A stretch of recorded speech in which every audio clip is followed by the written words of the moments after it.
problème majeur du système de santé français, c'est que les offreurs de soins ne sont pas à leur bon niveau. Ce que je veux dire par là, c'est que le pharmacien est devenu avec le temps un commerçant alors qu'il devrait être partie intégrante du système de santé. Le médecin fait tout un tas de choses, par exemple des vaccinations dont il devrait quasiment jamais avoir à s'occuper. Les spécialistes parfois jouent un rôle de médecin, alors pas généraliste, mais enfin qui n'est pas un rôle qui est celui du spécialiste, et il suffit de visiter un service d'urgence pour voir que tout le monde visiblement ne devrait pas être aux urgences. Et donc c'est ça le défi du système de santé, c'est pas réduire la taille du système de santé, mais c'est faire des gains de productivité en faisant en sorte que tout le monde augmente sa valeur ajoutée.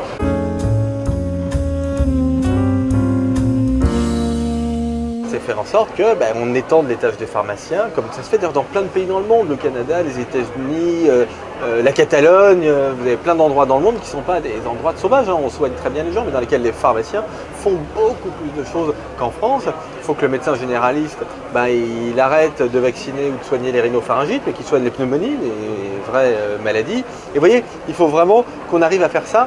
Au passage, c'est aussi ça qui permettra de faire en sorte qu'on rémunère mieux les professionnels de soins. Je prends l'exemple des médecins généralistes, ils sont sous-payés en France, c'est clair, mais si on veut les payer mieux, il faut qu'eux-mêmes apportent davantage de valeur ajoutée.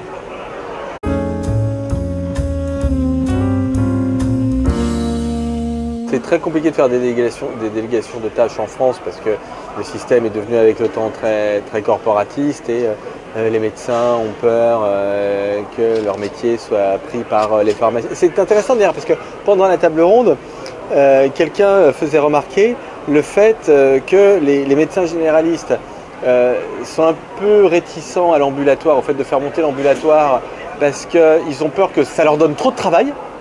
Et en même temps, quand on leur parle des délégations de tâches dans le domaine de la vaccination, ils nous disent qu'ils vont perdre du travail. Donc vous voyez qu'on est dans un système dans lequel il n'y a plus de confiance en fait. Il n'y a plus de régulation par la confiance. C'est un système qui est devenu extrêmement rigide, avec des tâches qui sont extrêmement rigides, extrêmement cloisonnées.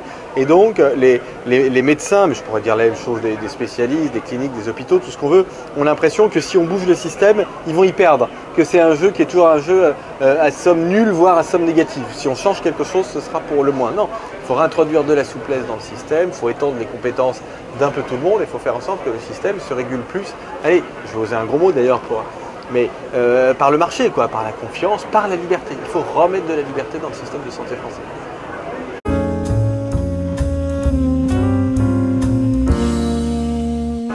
Oui, je pense que la question de l'avenir de la médecine libérale est posée. Moi, j'imagine quand même plutôt le développement de maisons de santé entreprises, dans un système qui est un système, alors je vais faire hurler aussi dans le secteur, mais qui est un système un peu plus capitaliste, au sens où on peut avoir des capitaux extérieurs qui soient apportés, parce qu'il faut de l'argent aussi, le système de santé, il a besoin de l'argent, et l'argent public, il est limité, donc il faut aussi qu'il y ait de l'argent qui vienne du secteur privé. Donc il va sans doute y avoir des changements dans l'organisation, dans le financement et dans les modes de rémunération. Et c'est vrai que le paiement à l'acte est assez mal fait, en tout cas, il a une place qui est trop importante.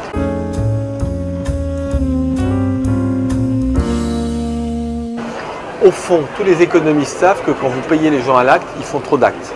Mais si vous les payez plus à l'acte, si vous les forfaitisez ou si vous les salariez, ils ne travaillent pas assez. La raison pour laquelle il faut trouver des systèmes qui sont des systèmes mixtes. Il faut un peu de paiement à l'acte, pourquoi pas avec des actes différenciés, mais il faut aussi des contrats d'objectifs. C'est ce qu'on fait un peu partout dans le monde où on voit qu'on a des systèmes de rémunération qui sont de plus en plus hybrides, qui sont de plus en plus complexes, mais qui sont de plus en plus hybrides.